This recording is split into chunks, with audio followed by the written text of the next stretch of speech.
from the Pathway Studios in Johnston proper. You are live from the Path.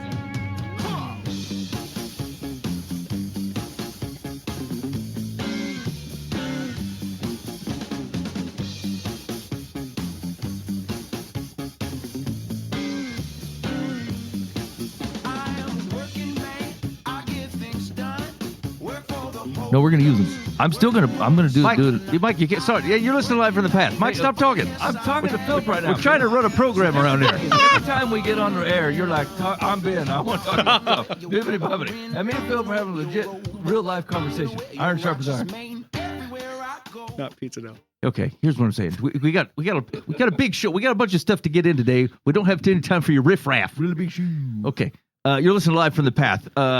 This is you can bail right now. This is the time. You're like 30 seconds in. If you want to bail, I've given you the opportunity. Don't do Everything it. past this is your own fault. Okay. Here's what got going on the show. First of all, Phillip Ramsay. So we talked to Phillip 2 years ago, maybe. It seems about that. It's been a bit too long. So he's here to talk about the uncommon. The uncommon, and it's like he's going to explain it better than me, but it's like it's an intentional, focused set of experiences and community and accountability for people. I think looking to be more, have Yes. more, something. Yeah. Okay. Let's go. Wait a minute. Do you also have a monthly subscription box For what? for the uncommon? Like if I give $20 a month, will you send me a box of like an axe or some kind of? Well, I mean, I could figure it out. We don't at this point, but we Mike- do have. That would be awesome. It's not a mail order bespoke catalog. That sounds very much awesome like that. You know what I'm saying? Well, I think it's pretty awesome. See, that's what I'm saying. A monthly thing that shows up from the uncommon that says, "Look, man, this is how you were meant to The live." mystery uncommon. Yes, That's what Come I'm talking on. about. Okay, I'm taking all suggestions. Okay. The axe for sure, though. All right. So we're gonna talk about that. Second of all, I heard something. I was randomly scrolling the Facebook, and that was a mistake. However, Mark Driscoll, of all people, shows up in my Facebook feed. Yeah, he does. And I'll be doggone if he said something wise Spot on. and after me this week. And so I'm going to share that with you. And I haven't been able to give it up. Now, I'm going to tell you, fellas, you're going to like this. You're going to hate it, and you're going to like it. I'm gonna hate it because it's right on, and I'm gonna like it. Am I gonna find it suspicious because of the source? No. I think he's clean. I think this particular action, he's on. Yeah, it's a legit reference. Okay, I love it. All Okay. We're going to talk about that. We're also going to talk about, like, what do you want what do you should be looking for in a church? Ooh, Like, what does God say you should be looking for in a yeah, church? that's the question. Is that like, because there's a lot of churches out there. There's a lot of things that they offer. The question is that like, if you're trying to level the field and shake it all out, the question is like, what are you looking for? And What does should the we whole- keep an eye out for? Does the Holy Spirit get a vote? I think tambourines have to rank pretty high. Okay. All right. Dan's seeding the pot with the tambo. Okay. We're going to talk about that. Also, there was most recently in Iowa, there was a bill that passed that allowed funding that traditionally goes to the public school system to cover students, whether they're going there or not. So as an example, I've got kids who are homeschooled, but our home district would be Southeast Polk. And so money goes there for my kids, even though my kids don't attend. So but this bill allows you to say, it's not all of it, but it's most of it. If your kid wants to go to a private school, can you take those funds, put them in an account so that you can pay for the private schooling so that the parents have choice of when to send their kids? Question is like, I mean, there's pros and cons from a political process. I think I want to talk about like how should we think about what it means for these type of choices, because a lot of places could be diverted to, say, religious schools, as an example. But also, what is that? How do we think about what it is to impact or support the community, regardless of whether your kids are in those particular institutions or not? And so, we'll round out to that. There's something else, Mike. No, I didn't have nothing. That's a lot of topics. Okay, We got to move. Okay, that's what we're gonna do. We're gonna head for that. Also, we'll see if we get to some advice on dear life in the path. At least one. Okay, all right, that's the goal. All right, so Phillip, let's start with you. Yeah, thanks. So previously we talked to you. Phillip is a financial advisor, but they're different kind of financial advisor. As a matter of fact, him and his partner Brian run the Uncommon Wealth Partners. And the last time he was in here, it was super helpful because one of the things, key takeaways was we're missing out on life if we're simply living it to try to get to retirement. So as opposed to looking at like, how do we live? I hate to steal a Joel Osteen, but like, how do you live the best life now? How do you like? Are we trying to find as opposed to just? I feel gross. Way to set me up. This feels really good. Yeah, by the way. Philip loves that thought. Go ahead, Ben. Healthy, wealthy, and wise. Okay, Philip/Joel says. Anyway, like it's a super helpful way of thinking because it doesn't say like defer your life until frankly your bones start to give out, but you finally got enough money to go do something. And like basically, how do you craft a life of which you get to live what you were made to be as early as possible, and like find your passion, see if you can structure your life in such a way that you get to do that, so it doesn't feel like you're working. And then frankly, you're not running as hard for retirement because you don't want to retire. You like what you do. And so that's an interesting conversation. You can totally go back on the podcast. Just search for Philip. There's only been one on. I'm sure you'll pull them up in the podcast app. Disappointing. On there's only one, but it's only one so far. We This will be interviewed number some, 2. but they were mustachioed and very devious. YouTube. Yeah. We kept them off. There's no taxes talking there, so I don't get all that. But now, like you're kind of, I call it kind of an expansion of the thought, where that is kind of, at least in some ways, like focused on how you think about wealth planning to support that kind of thing. Now we're talking about something called the uncommon, which I think it takes that thought and expands it. So why don't you just share a little bit about what you're thinking about or the value of something like the uncommon? Yeah. All right. So great setup, minus the Joel Osteen. But we're going to have to pull out of the trash here. But Uncommon Wealth Partners, I felt like God really laid that on my heart. I never talked to a good advisor that actually helped me with money. We were always just trying to take my money, put it into an account, leave me where I was at. And I just thought, man, it just doesn't feel right. So I was like, how can we make this a better deal? How can we make it something of like, how has God uniquely gifted you? How can you use your giftings and steward them well to be able to pour into a way that you're uniquely gifted and get you to get excited about your life again? Oh, let's use your money to do that. And so Uncommon Wealth Partners was born. It's about 10 years ago. The brand, we really kind of got off about 5 years ago. But let's be honest, like financial perspective is only one part of people's lives. Yeah. There's so many other parts. And if I'm being honest, I get way more excited about the other parts. Financial is fun because I love people. I don't really love finances. There's a newsflash. There's Uncommon Wealth. But I do love where people are getting excited about what they want to do in the next day.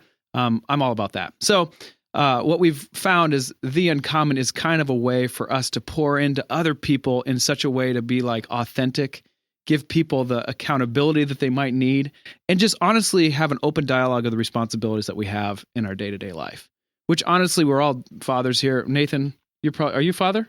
Of 3. Yeah. Okay. Yeah. So he knows. But we just have responsibilities and they just keep piling up.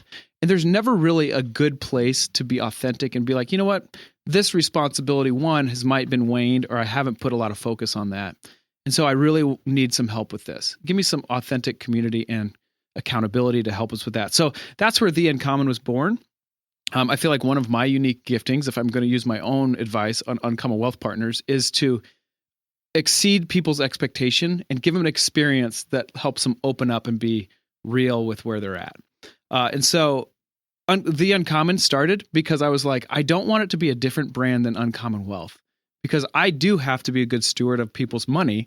And there's times where they give us all of their money. This is all my family's money, be a good steward. And so if I'm like, and I'm going to go over here and do this, I didn't want them to be scared, because honestly, this is how I'm uniquely gifted. And people understand like, oh, it sounds like Philip would do this. So The Uncommon was born, and what we try to do is just give people experiences. Right now, it's just guys, but eventually I'd like to have it where women can do it, where we give authentic community as well as accountability just to pour in. So we have 6 pillars.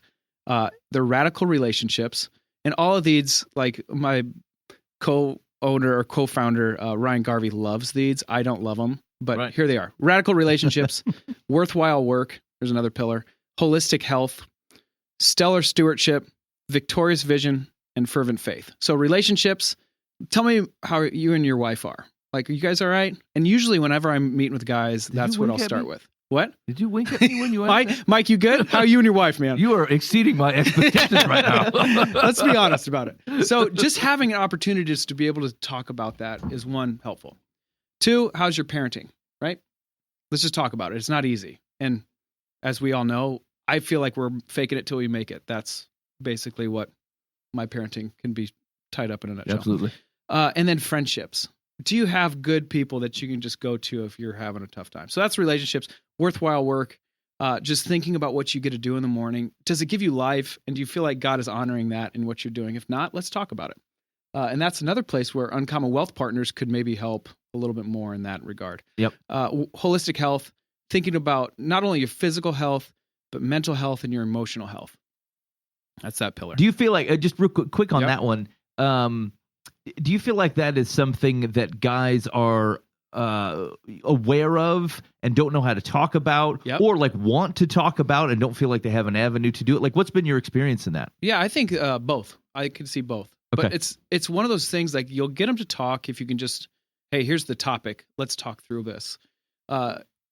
EQ or emotional intelligence. Let's take a survey and just talk through. Where do you think you're at? How do you think you're doing? What would your wife say that you are? Questions like that. Yep. Gotcha. Okay. So that's health. Stewardship.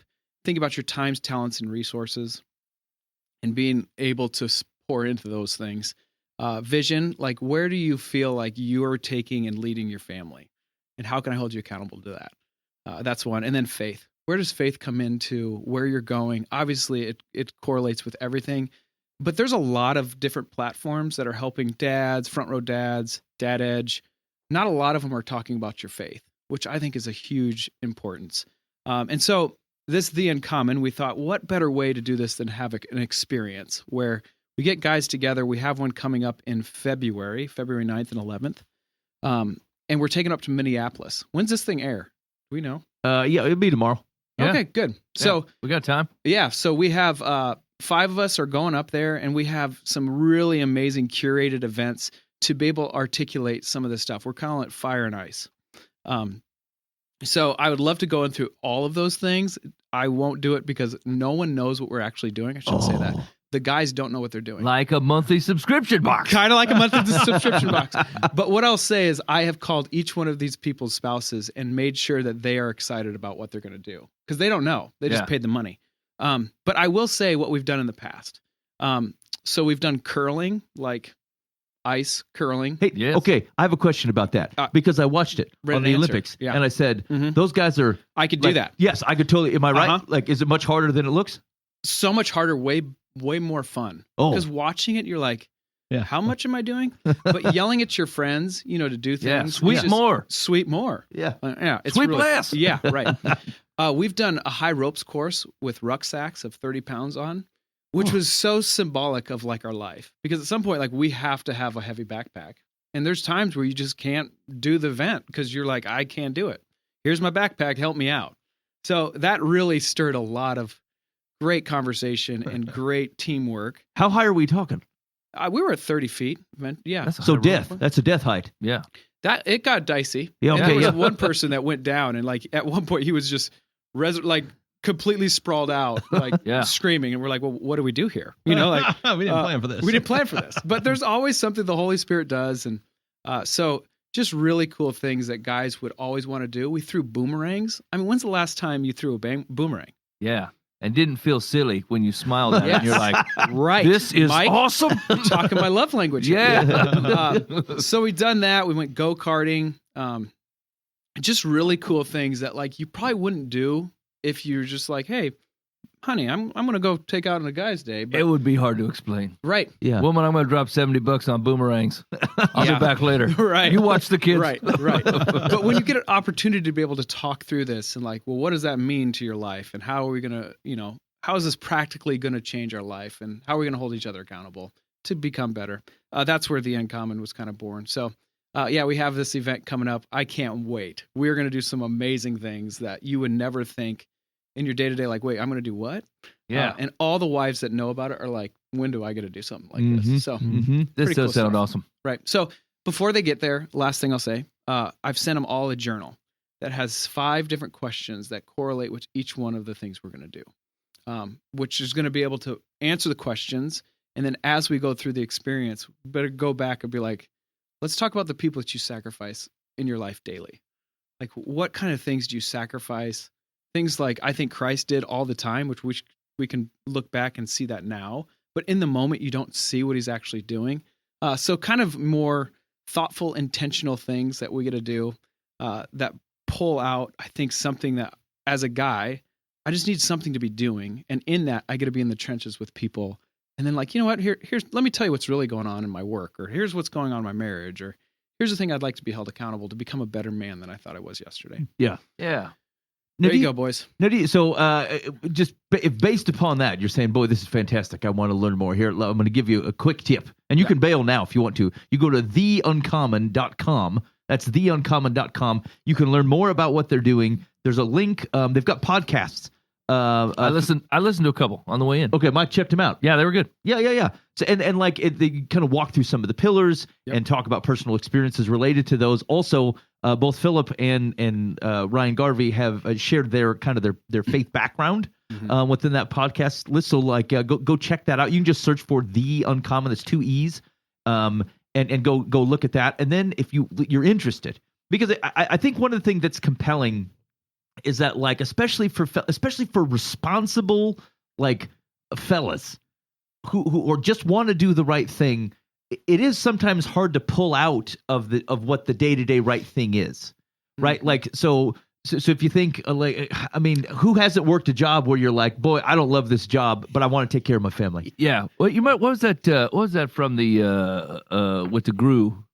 The Despicable Me. Despicable Me. Remember that villain? And he's like, his name was Vector. Yeah. It's like magnitude and direction. Yeah. Responsible. I would say the story of most responsible, God-fearing, good dads, good husbands I know, they'll rock the magnitude. Mm-hmm. They struggle in the direction. Yes. Right? They just feel like they're cleaning up as much as they can, holding up as much as they can, patching and fixing what they can. And so like one of the things I was going to say is like just based on the things like when we talk about like pillars and like attitudes and like disciplines, things that we want to think about. These are all things that just patently scare me. I'm like, yeah, okay, well, it sounds like you put a lot of thought in this thing. You know what I'm saying? Like, because the truth of the matter is, I don't subdivide my life that way. I don't think about it that way. And some of that is like leads to a lack of direction. Yeah. Right. Like it just means that like you're just moving and picking and going, hey man, I'll do the best I can. We'll put out a fire over here. Like my job has to have this. You know what I'm saying? Like you get torn up and you intend to do great things, but like honestly, it's your life living you, not the other way around. That's right. There's an intentionality. That's to right. And so like if I can just talk to the Luddite Mike type fellas out there, listen, these like people dividing things up into disciplines and pointing you in a direction, like you're gonna rail against wanting to be a part of this thing because you're like, I got this on my own. I'll read Romans again. Like, and you can, right? There's nothing unholy about reading Romans again. But like, take some direction, take some community from people around you, some people that like God is gifted to think about this in a way that maybe you're not gifted in, right? Like I need led into things like this. I wouldn't do them on my own,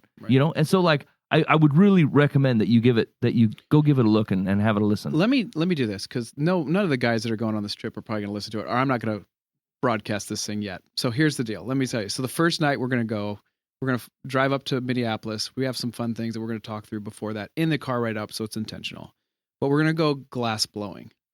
And like, we're talking about how has God shaped you in a trial? Like, great. Like, that's just a fun question to ask. But then going in and then refining glass in such a way where at the end of it, the guys will be able to bring like a paperweight or something to get sent to them. But like a reminder, like we're all being shaped. And honestly, the harder experiences probably shaped us better than our great experiences. Yes, right. Yep. Yeah. So that's the first night. The second morning we get up and we're doing a fire and ice. So we're doing a sauna and then an ice plunge. Beforehand, we're going to talk about who do you sacrifice for, or who would you sacrifice everything for, like Jesus would. Yeah. And what we're going to do is kind of get in a mindset of like, hey, let's just pretend that your kids or family whoever you wrote down, were kidnapped. And all you have to do is sit in that tub of ice for 5 minutes. Like, we're going to all do that, right? And we're going to remember the sacrifice that we're going to do this. It's going to be a dumb mindset thing, but it's also going to be reminding of the things that we get to do every day and sacrifice like Jesus did. So pretty sweet. Also, too, what an experience to go into a trial that's like, I'm super nervous about it, guys, and I'm doing it all. Like, I'm jumping in there. It's going to be nasty. Yeah. But anyway, so then after dinner or after lunch, we're going to go dog sledding. Oh, nice. No kidding. And we're talking about like, who's in your pack? which way are they going? We all have personalities. We get to talk about the dogs. Some of them want to be leading, but they're not leading yet, or they screwed up and they're in the back of the pack, or are we pulling in the right direction? And who are you pulling it with? Yeah. And then that evening we go out to eat at this really nice restaurant, paid way too much for it. And then we get to end in an igloo, eating desserts and kind of having some talks and kind of I knew Minnesota was holding tight on an igloo somewhere. Yeah, I knew it. Yeah. Didn't you? I knew it. Yeah. So things that you probably wouldn't be planning by yourself, but in this, that's the kind of experiences we want to provide, is something that's going to change and remember for you to catapult your kind of relationship, one with Jesus and those around you and yourself to the next level. So That sounds very cool. there you go. Now, what is it? So let's say, what's the idea that people come through and they have these experiences and probably some good moments? Yeah. Is it just kick them out to Volkswagen and say, good luck, friend? Yeah, no, we have weekly calls that we will go through, and then every month we go through a different pillar. So this one is your health. Next one's going to be relationships, because it's around the old, Valentine's Day. Yeah. So, and then we've already talked about being a good steward. Vision, we did it in November. Being a good steward was December, and then health was January.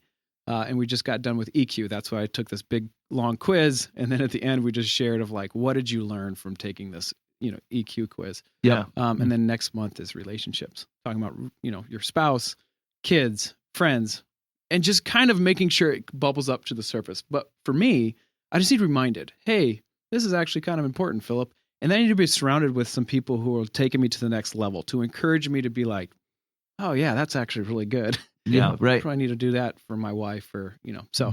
Yep. Nice. I think that brings a lot of there's a lot of wisdom in it, right? Once again, like I think most, even the best of the dudes that I know, right? Like they're great at magnitude. And they struggle with direction, like because they do, like they remember that, like maybe they haven't been pouring into their wife as much as they should have after they had to have a big fight about it. After they didn't, they misunderstood what was actually going on in their house and how she was feeling. And so like. That stuff, I mean, it's not all completely avoidable, but like intention goes a long way. We can find a lot of ways to recenter our heart, not drift, some direction. So that all sounds very cool. Yeah. So I appreciate that. And Ryan has done a great job of giving tools and like the community some tools to be able to do. He just took his wife on kind of a vision casting weekend where he asked her all these questions. I think there was like 55 questions that he asked her before they went. And then they got to go on this little weekend getaway to Kansas City and talk about, okay, what are the fun things we did last year that we want to do again this year? Yeah. So like things like this. So like hopefully not getting you out of the doghouse, but keeping things on the top of your mind so then you can pour out to the people around you. That's what the community's for. Yeah. My wife and I did kind of something like that a few years ago when our youngest moved out, and it was like we're officially empty nesters type thing. And I thought, okay, we were both kind of bummed, we're like, okay, it's a whole new, like, you don't plan for that. You plan for having kids and stuff when you're young. And all of a sudden, you plan for it, but mentally you don't. You don't. You're like, it's like, that's old people stuff, Right. And so I thought, okay, she's going to be in a bad spot. So we just went like to Duluth. Smart. Where are we? Dan. And we spent a weekend and we just made it. What's our next 5 years? We sat there and had a lot of those conversations. And it was so cool because we still have a little book I printed up. And we look at it once in a while and we look how much we've done already. And it made the transition so much better than if we were just sitting around moping for 6 months. That's great. We suddenly had new vision, new life, new reason. And it was really, I don't know how I did it. I just did it. It's just some one moment popped in my head. Yeah, right. Hey, we're going to That's Duluth. so encouraging. And we're taking the dog. It's funny how like small moments of intention can carry for so long. It does. It Hear does. that. It just doesn't take. That'll preach. It doesn't take that much. Actually, and I'll be honest with you, like in my day job, my whole gig is trying to say, look, can we just be intentional for like 10 minutes so that we can do whatever we want for the next 3 years? And we fight it because you just want to run, and it feels like you're stopping, and sometimes it feels, and I think this is where the like experiences like you're talking about are important because they stick with you, because I think it does run the risk of feeling like, well, let's stop and we can kind of cast all this vision, and then what, tomorrow I go back to the same, because we don't actually know how to do the next thing. We're like, well, this would be great. and what do I know to do? And scene. Yeah, right. And so like I think the sometimes it doesn't feel like it's worth the effort because you don't have any belief that it can be tangible. Where I think the experience, even on the Uncommon Wealth side, would say, look, a lot is possible, way more than what you think. If you can get your mind in the space that says, look, this is what I want to do, like there are a lot of options on how to get there. Right. And I think having a moment like that and people around you gives us a bit of a staying power that it's hard to keep steam on your own. Some people can do it, but most people can't. And so I think like having just those experiences and forging them together and then sharing them with someone and then just being able to kind of have a path that doesn't have you just kind of fall off the mountain. Let me ask you this. Do you feel like who is this right for? And then maybe who is this not for? Yeah, I think that like the 40-year-old-ish, the people who have lots of responsibilities, people who have like a couple kids, not like you can't have a great experience without it, but the people who realize how many responsibilities they have on their shoulders and want to be intentional with their life to move forward. Because honestly, guys, this is the reason why I started it. I needed it. Yeah. And I'd like to have somebody curate all the content in the world that's out there already. We're not reinventing the wheel. And just package it up really nice for me so I can take an EQ test and be like, oh, I guess I'm that. You know? Right. It turns out. So I would say that, Ben, it's just somebody who's thinking like, hey, I do have a lot of things. I want to be more intentional, but I want a community to be able to help me and steer me in this direction. Yep.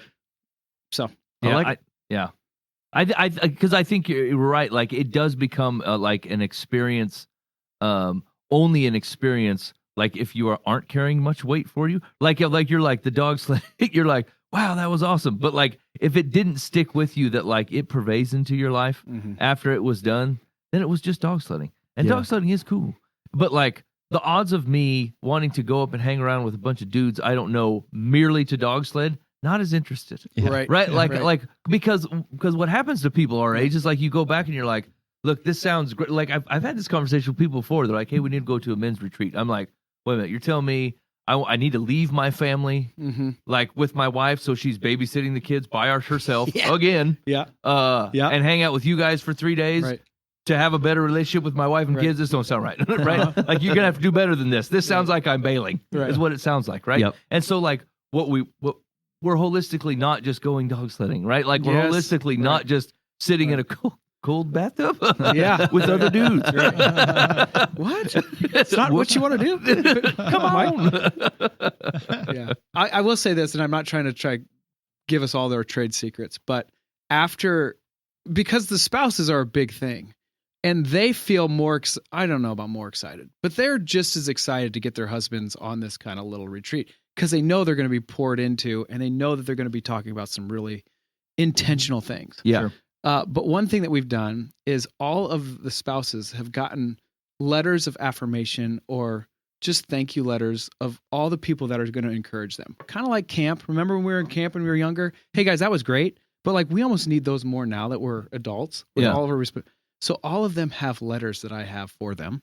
And again, I'm not going to tell anybody about this because as soon as they read this, but so after their ice plunge, I get to say, hey, the people in your life that you sacrifice every day for wanted to say thank you.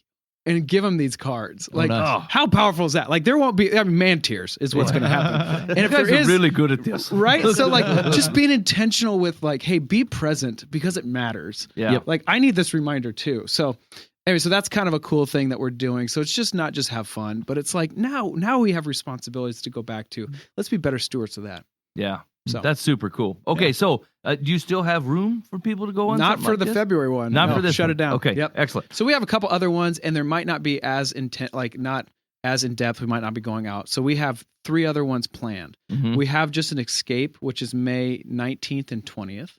It's just like a quick recharge. Let's go do fun things. I kind of have some ideas. It should be a blast, but we're not going overnight. So nothing overnight. Yeah. Then we have another elite one that we're going to do in Utah, which is going to be bananas. So we're going out to the arches and doing some amazing things, rappelling, 4-wheeling, things like that. But that's a price point that's not going to be for everybody. So probably business owners for that one. Yeah. And then we have one that is we call this one an escape that we're doing in February. We have another escape November 2nd through the 4th.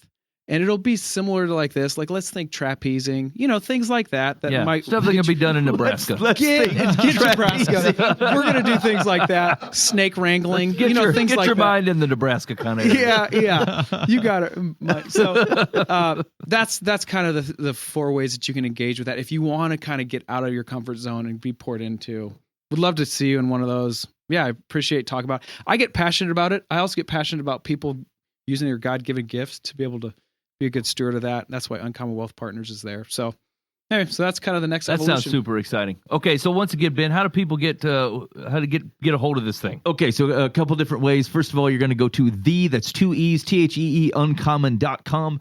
And again, you can read more about about what they're trying to do. The pillars information is out there. If you can submit your email and they'll give you a free download. I'm not sure. I didn't do it. It looks suspicious. It's Pac-Man. Yeah. I did it. Did you do it? Yeah, it's a Pac-Man that eats all your responsibilities. It's awesome. That's uncommon right there. And then he jumps on a trapeze. Okay. But then on that same page, or you can go to Facebook and just search for The Uncommon. They have a Facebook page, and you can kind of stay up to date with that. Go check out the podcast. Lots of interesting information out there, again, about the pillars, about Phillip and Ryan and kind of what they're trying to do. Super interesting, and they're relatively quick. Like you can catch them if you're back to driving to work, you poor sucker. You can listen to it on the way there. Yeah. How you feeling about it, Nathaniel? Oh, I got a question. Okay, let's have wow. Yeah. Welcome to the party. Yeah. Why do you hate the pillars? Are you more of a columns? Oh, I love type the of guy? pillars. I love the pillars. What I don't like about it is the 2 words. The Like, I like alliteration. relationships. Yeah, the alliterations. Work. Yeah. Vision. I'm good with that. But Yeah. no, radical relationships. I guess that makes them uncommon. But like to me, it's just like, let's talk about relationships. And honestly, we kind of went to those pillars because every time I would meet with one guy, I would go through those pillars. Hey, how's your faith? Yeah. Hey, tell me what you're working towards. Like, how's your work? Yeah. Tell me about your wife. Like those kind of things. And so I was like, well, let's just start kind of describing these in a different way. And let's use so- rhyming words. Yeah, that was Ryan Garvey, everyone. Yeah. I love the guy. That's Ryan We're Garvey. all- yeah, we're all different. And Came up with a song or something. That'd be great. yeah. But that's a good question. Okay. Nathaniel, I don't know. Nathaniel, 2 questions. First of all, like, have you ever considered doing one of the polar plunges? Actually, every morning, I long for a polar plunge. I after I'm done working out, I started it this month, Okay. January. Yeah. Well, son of a gun. After I'm done lifting, I'll hit the showers, Yep. and at the end of my shower, I'll stand there and I'll turn it to ice cold, and I'll stand there and I'll count in my head 30 seconds. Okay. And I've been meaning to titrate my way up, and I have not made it past the 30 seconds. You're The a fact real that you're Samson. still doing it. I'm Yeah, giving boy. you credit. Day 2, you know it's coming. Yeah. And you still did it. Yeah. Holy cats. And like, is that just is it fortitude? Like, Well, I may have read some sketchy science. wait a minute. Are you trying? Listen to this Are you now. trying to highlight your swole? Yeah. Is that what you're trying to do? No, I would never. That sounds like internet wisdom. I'm not reading the bro science again. I swore off it, guys. If I catch YouTube videos of you like, show me cold man in shower and let me see if he's swole. I'm real upset. No, that's not what's happening. Okay. Wow. I was listening to an Andrew Huberman podcast. Okay. And he was talking about the neurological benefits of like doing ice plunges and increasing Cold showers? Yeah, well, Well, you know, Ice plunges are expensive unless you live by an ice thing already. You know what I'm saying? yeah. It'd take you days to fill it up out of the fridge, and by the time you got to it, it'd be half done. He gave like a list of, I forget what the third one was, but he said, the best is be up to the neck in an ice bath. help us all. Second best is taking that cold shower. Yeah. And I forget what the third one is. Are you feeling sharper? Yeah, I feel sharper right afterwards. Oh, I feel focused for the day. I feel ready. Wow. This is going to be terrible because I'm going to agree with this. And here's why. It's like, I feel like we have no idea what we're actually capable of. That's You know what I'm that's saying? Like, I feel like we bail out of things all the time. Like, I will stand outside. It's like 6 degrees out. And I'm outside for 20 seconds, and I'm like, I can't take this anymore. Yeah. That's a bull-faced lie. I could probably be out there at least another 15 minutes, and nothing would happen to me. I would just be cold, right? And so, like, think of how many things you bail on because you're like, I can't do this. Yeah, I man. literally can't do this. You ever tried to do a plank? Oh yeah. Oh yeah. I try to do these planks, and I was listening to some internet man because he's telling me how long I should do the plank, and I think about 25 seconds. I say I'm done, and he can hear me thinking. He says, "I hear your thoughts, Foos," and he goes, "You can do it. You can keep doing it for another 15 seconds." I said, "You don't have no idea what you're talking about," but I did. I kept doing it, and like it's so small, right? Like this plank, I'm not impressive, but like how many times? If under my own steam and under my own frame of mind, I go, look, I'm tapped out. And just because I didn't have some kind of like anabolic man, like steroided up going, dude, you can totally do another 15 seconds. Yep. Yeah. And I'm like, well, okay, fine. Taking cold showers, eating goat hooves. Yeah. That's the guy that you're taking advice from. Yeah. Yeah. It's always more like it's right. Like regardless, I think it's a salient point to say, like you're probably capable of more than what you believe you're capable of. Wouldn't that be crazy to go like, I know exactly what I'm capable of? Oh yeah. That would be wild because that means you went all the way out there. Jason Yeah. Bourne knows that. Jason Bourne does know that. Yeah. He I said- can run for 8 miles before I get winded. in Yeah, this before I temperature. black out or something. Yeah, he knows that stuff. If I was an assassin, I would know more. He also hires a real shaky cameraman, so you can't see all the moves he's doing. I'm against that. and he I am too. yeah. I'm against that. I like smooth camera operations. If you're gonna jab at a guy with a ballpoint pen I want to see. and incapacitate him, I want to take it in. I want to see how you did it. Okay, you've been listening to Live from the Path. We got there's a lot of life wisdom coming at you today, Well, friends. yeah, I'm There's some excited to get pillars to into it. look at. I'm excited There's to some get into community to get involved with, so you can help you get there. And flat out, will you find out what you're made of? Stop sitting around like Play-Doh going, I bet I can't do that. Be I like bet you- Nathaniel. Be like Nathaniel. Take a cold shower. Stand there at our new stand there in the t-shirt. buck wild, looking at the wall, going, "Here it comes," and then turn it to straight cold. Man, that's bold. See if you don't get Tourette's. Just to see. I'm gonna, after this conversation, I'm gonna crank it up. I'm gonna go, I'm gonna go 45. There it is. I'm gonna go to 45 Community at seconds. its finest. No, you're not doing it 45. Here's what I hear: is you're going to stay in there as long as you possibly can tomorrow and see how long it was. Dude, take the whole shower. Oh, freezing. Wait, now, are you doing this with other people in the gym? So if you pass out or something, will someone see Dang, your will we pass lifeless out? nude body in there? It's a possibility. Okay, fine. As long as someone can rescue you. I don't want to be resuscitated by an 85-year-old nude man. That's not going to happen to me. Don't worry, Okay, just Nathaniel. before pass out, get out of there. Say, stay away from me, Greg. Okay, I'll wear a here- wristband. Do not resist. Do not touch me, Put Greg. a string on. Yeah, you can pull me out tabernacle style, but don't be coming in here. Dan, have you considered a plunge? I tell you what, ma'am, there used to be a gym here on the east side of town, northeast 14th, Swanson's. Back when I was a kid, that's how long ago. Yep. But it was also there when I was at college. So I'd been there. It was there for a long time. And there was a pool area. We had a family lifetime membership. So in college, I thought, yeah, free working out. So I still went out there. Yep. And I'd go work out and stuff. But you go to the pool. There's a pool area. Then there's a hot tub, and they had a cold plunge. Oh, yeah.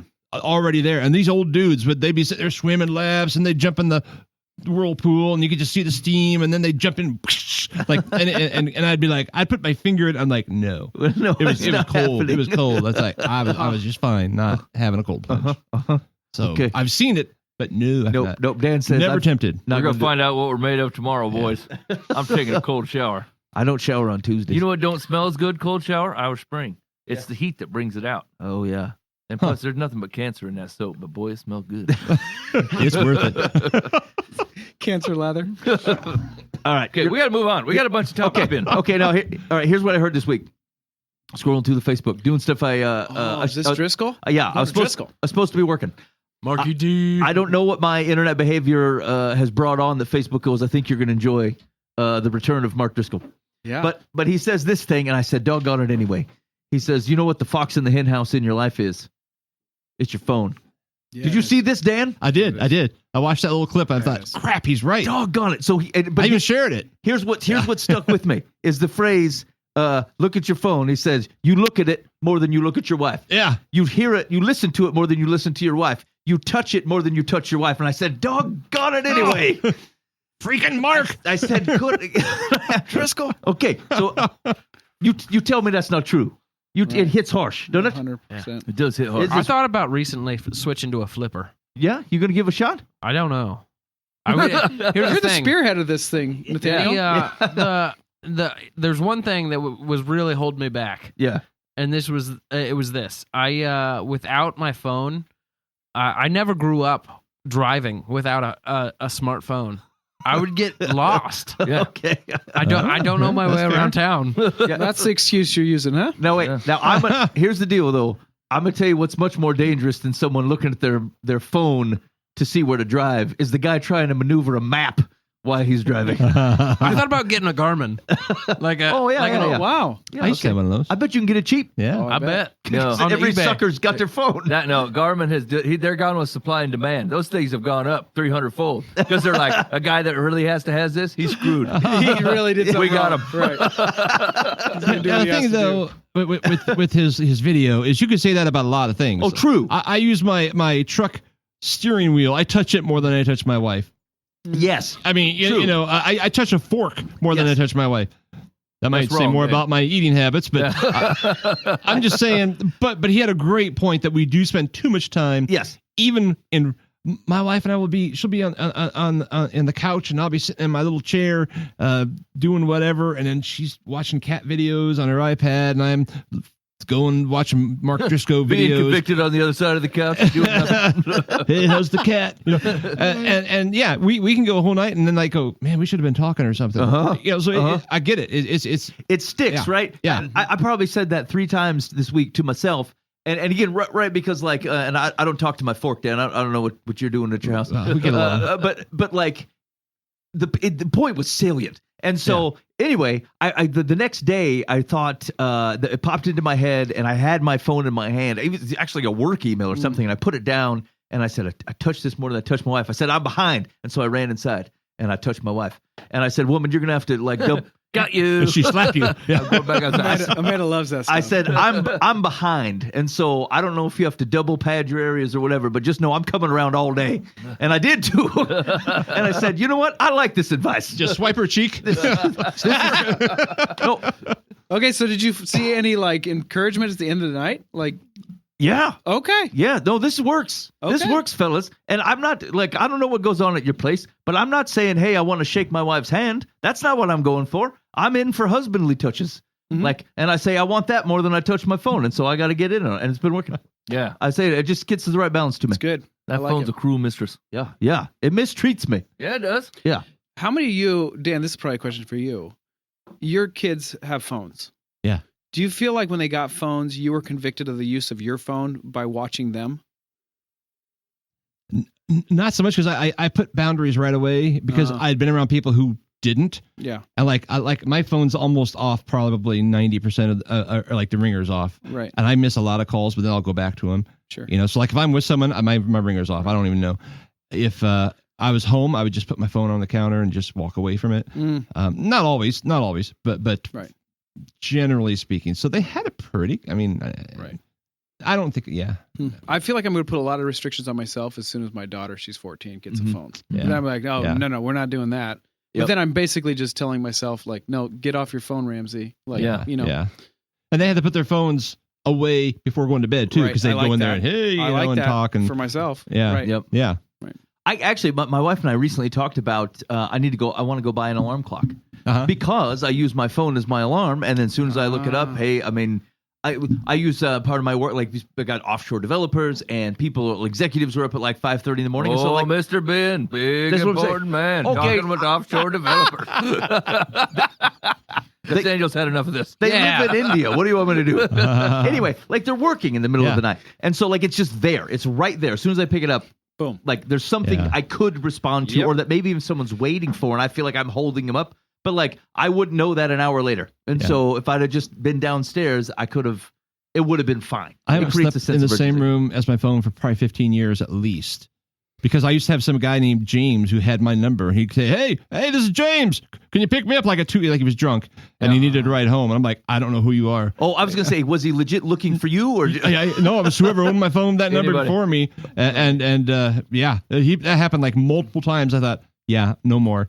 I just Smart. charge my phone in the other room, and I'm not gonna let James wake me up. Ooh, that's good. Yep. And I think we've something we've discussed before, which is like it feels like, but what if I miss out on the emergency? Yep. And like, how many have you? Yeah. I haven't. I mean, when Sean passed away, Yep. it was in the other room, but for something just told me I need to go get up for whatever. Yep. That was like, it wasn't super late, but it was like 9:30, 10, whatever it was. And like, I got that phone call. And other than that, I've never missed a thing. Yep. It's probably been 20 years. I mean, it's been Yep. somewhere between 50. I agree. I think Yeah. the only thing, I think one time it was like 2 a.m, and some of my family had texted that my grandma had died. I don't need to be callous, but she'd have been just as dead at 6 o'clock. Right. Right. Like I just most things. Yeah, there's no reaction. It's not I mean, it's sad. It's a huge life-changing event, but it's not an emergency. If you were the heart There's surgeon nothing who for had you to to get do. there to do heart surgery, Yes. that'd be one thing. Yeah, right. Yeah. But most even in the spiritual realm, most things, even like there's been suicide stuff, it's been I've been able to catch it somehow. Yes. Yeah. Okay. Anyway, just I think that's valid. yeah, and so like Dan's right. You play it fully out. It's going to lose some of its steam. So don't do that. Just let it sit and say, look, if comparatively, what kind of time am I spending with this device versus what time am I spending with my close relationship? Choose spouse, kids. I don't care.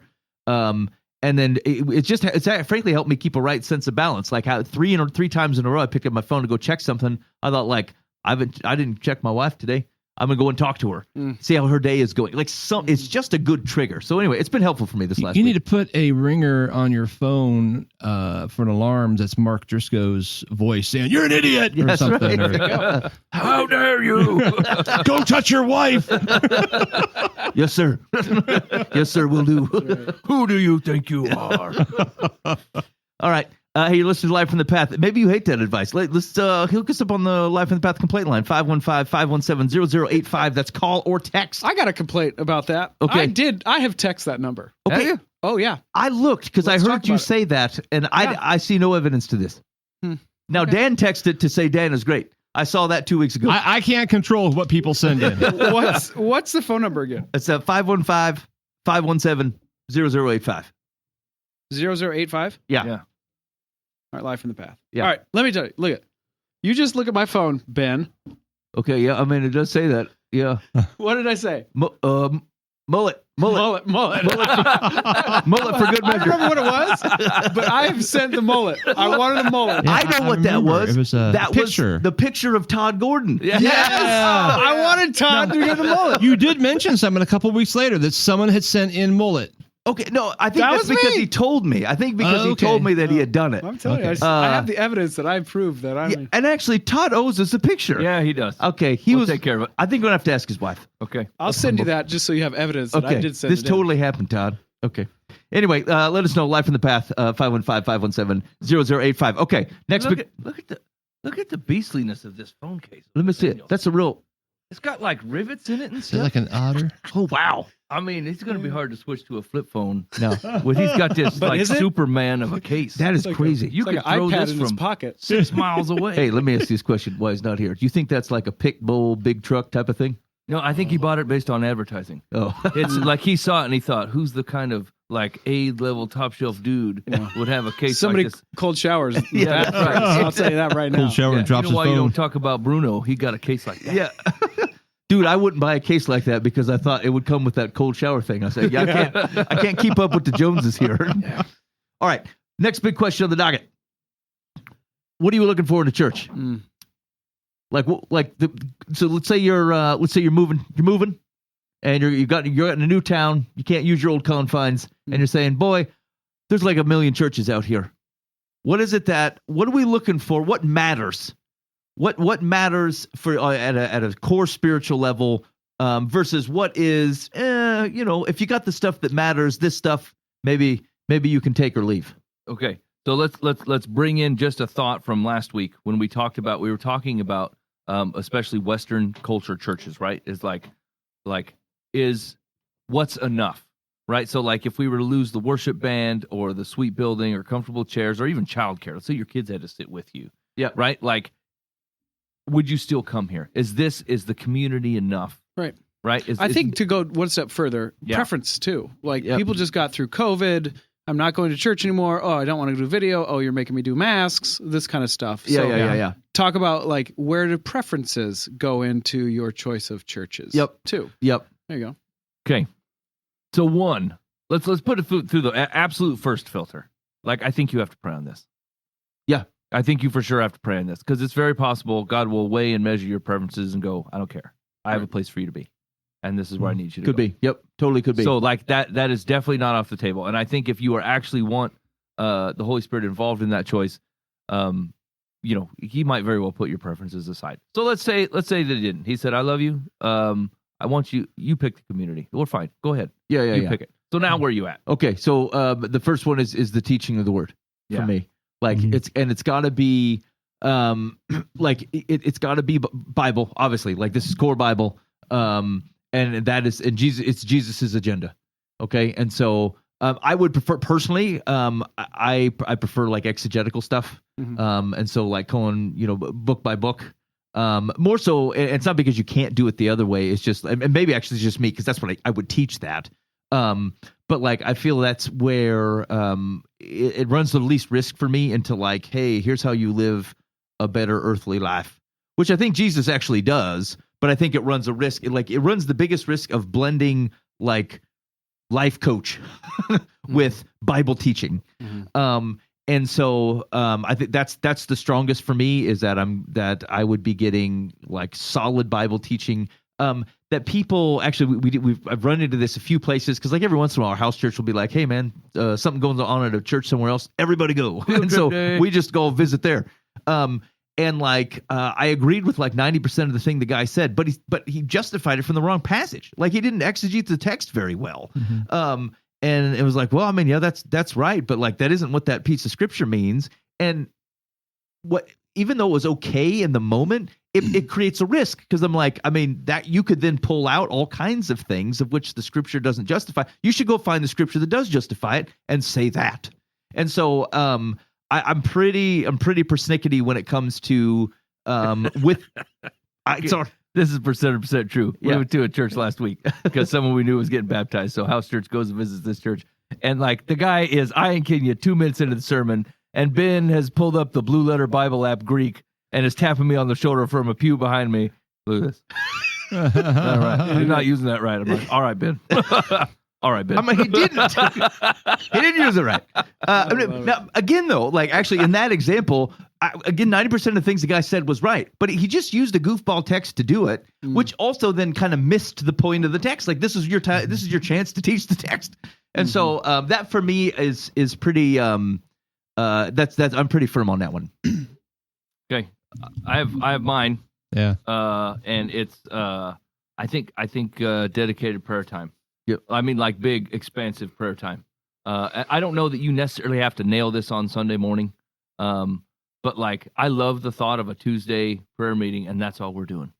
Like that's it. You just show up, and we're gonna pray about stuff. Yeah. And it's gonna take as long as it takes, and we're gonna pray through all of it, and we're gonna nail this thing. Like, that's where all of obedience and humility and listening for the Holy Spirit shows. It's all through prayer time.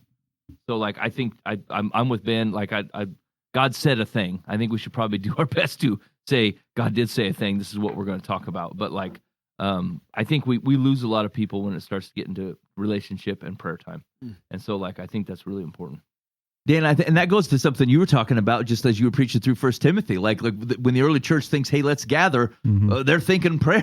Like that's a big chunk of what they're thinking about. The first 8 verses of chapter 2, I convicted myself in studying, going, crap, I've let some of this stuff slide, because this whole thing was on the public assembly, the Sunday assembly, and prayer, and it being a major part of what you're doing. And I'm like, yeah, we use it for a transition in between songs. And we're going over here. And this is a good way for the band to leave the stage, and we'll do a single prayer.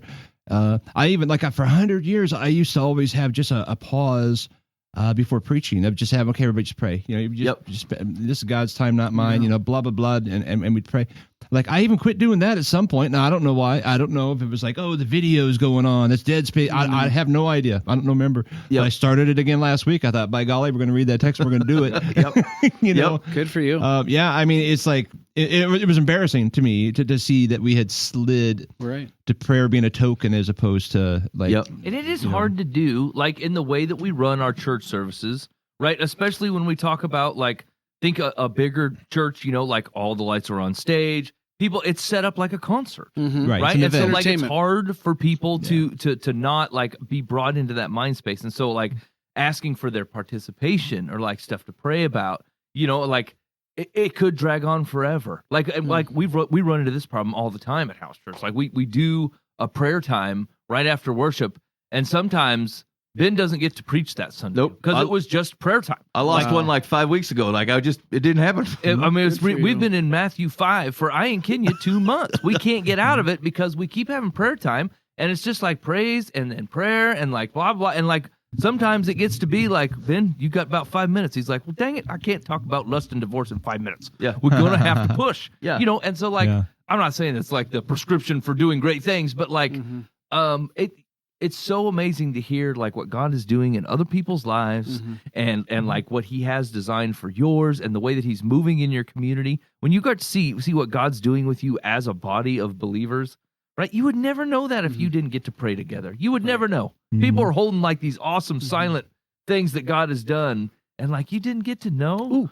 That stinks. or struggles. Like I think we get the opportunity, and again, this gets harder in bigger context. But like, I mean, sometimes the type of kids are in the room and our thing, and like some of these questions they're asking as I want, there's a burden on their heart about something, and they're asking like a hard question. How do I think about this relationship with people? How do I support these kind of folks? The stuff kids are going through at school, the types of things like what a chance for like their whole community to be able to pray on them and pray with them. Like it's hard to do.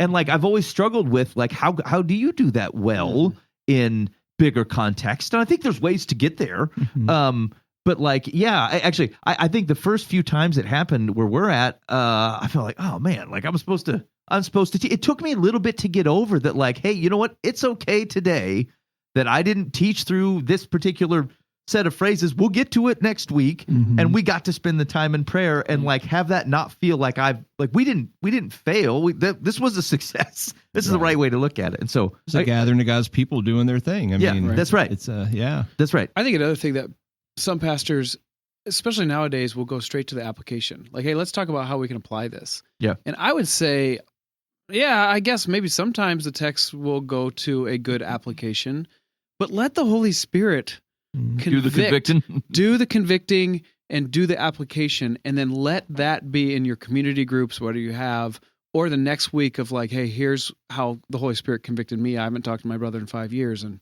I called and I just asked him to forgive me. Whoa, like I never was going to say that in the pulpit, but I'm grateful that the Holy Spirit did that for you, because we were just talking about Paul being in prison. Who knows how it's going to do? And I think that this day and age, it's all about, well, this is how you apply it. This is how you apply it. Well, yeah, maybe, but yeah, maybe it is. And frankly, like sometimes it runs the risk of sounding like human advice, right? Like, and if you'd let it simmer, like the Holy Spirit just sat there and poked, and poked and poked and poked, and you're like, all right, what is this? Yes. What is this? Right. You're like, okay, and then like the preaching planted a seed out of God's word. And the Holy Spirit just sat there and beat you with it for like 3-4 days until you're like, okay, I get it, and then and then that's it. But if Ben would have just said, hey, you need to call your distant relatives and fix those relationships, I'm like, what do you know about it? Yeah, Well, I mean, honestly, right. Then it's under my authority. Like, well, what do you care? What under what? Ben's authority? Hey, I had to call you. Ben's after me. No one cares. But when I call that relationship and go, look, man, God's been after me about this, which means you and I need to figure this out. And like, that's way different. No one gives two craps if Ben says that's what we're supposed to be doing today. Yeah, right. I found that to be true. Well, and also like not everything, I don't know. I'd have to think about if I have a quantification for it, but like not everything in Scripture is actually a life application. It's telling you something. It tells you something about the character of God. It may tell you something about the character of people, but it doesn't mean that you go out and do something in reaction to it. Some of it is like a revealing that then starts to filter and change other things, but it isn't a one-to-one correlation of I heard, so I go do. Some's like I heard, I understand the nature of God, and so maybe I pray differently or something like that. But it's not. Sometimes I think we stretch it a bit. Yeah. Well, so when I ended Sunday, I was just like, okay, there's no action step here. We needed to know this, though. Yes, right. I mean, may God be the glory. Yeah. I mean, so there. Yeah, true. Like what? Like prescriptive and descriptive, right? Yeah. Like you don't read the Psalms and go, man, I wish I could lament like David. I wish I could just conjure up the Lord to kill all my enemies. Like there's not a good application there. You know? Yep. I think that's right. Okay. So we've talked about, I think, some of this stuff, before. Like when it comes to here's maybe my encouragement when it comes to like music and things. Is like I'd find a way to find joy in whatever's going on. Like if the other things are hitting, like I just like it's just it'd be too bad to get turned off by the tunes. Like and the nature of it. Like if you can connect with the words, if you can try to worship and like really listen to what's going on, and embrace it. I'll tell you this, like but one of my core encouragements when it comes to worship is to sing and to sing loud, even if you think it's terrible, because there's a connection. Shoot, my kids keep making fun of me because they go, because there's a connection between what you feel on the inside and what you express on the outside. So if you're like, hey, I'm praising Jesus, and you're not singing at all, you're mumbling to yourself, and you feel real awkward about what to do with your hands, like, you don't want this kind of disassociation between what's on the inside and what's going outside. Same reason why it's okay, like to posture in prayer. It's the same reason we anoint with oils. It's connecting something you're asking internally with an action you're taking externally, so that you're a holistic being. And so I would say that, like, as you approach worship in any context, like the first thing I try is like go at it with some gusto. Get yourself involved in it, regardless of whether you heard the song before, regardless of whether you like the song or not. Give that a shot first and see whether God meets you in it. That's hard, Ben. That's been my experience. That's hard. No, it's not. Like well, I'm not saying like the singing out loud part. That's no problem. But like once again, we went and visited a church, right? I don't know any of these tunes. I know. And like I was ready. I mean, I was primed. I love it when I'm not leading worship because like I'm like, let's sing the tunes, boys. I'm in. Both hands. Let's rock it. And then I kept singing songs I don't know. I'm like, well.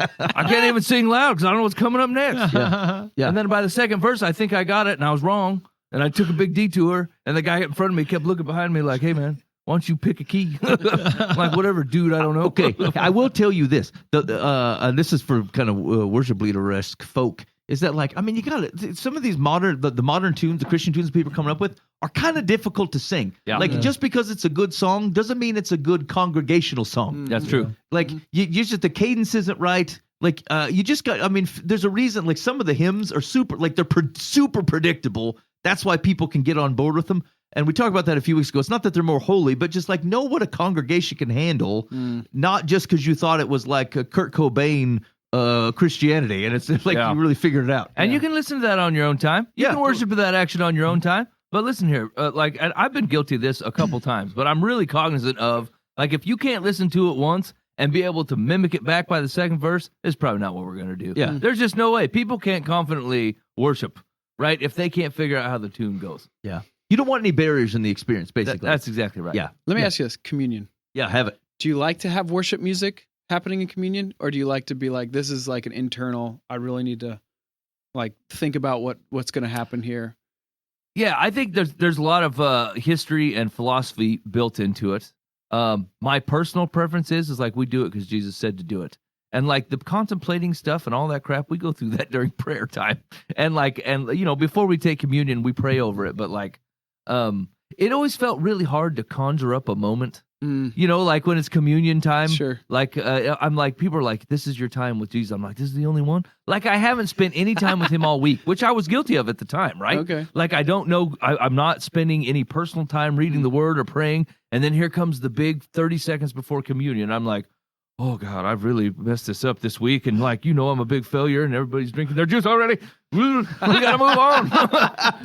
Right. And so like a huge mistake, right? Like what it felt like is like, I could never rise to the holiness that the occasion was asking of me. Right. And so, music helped you.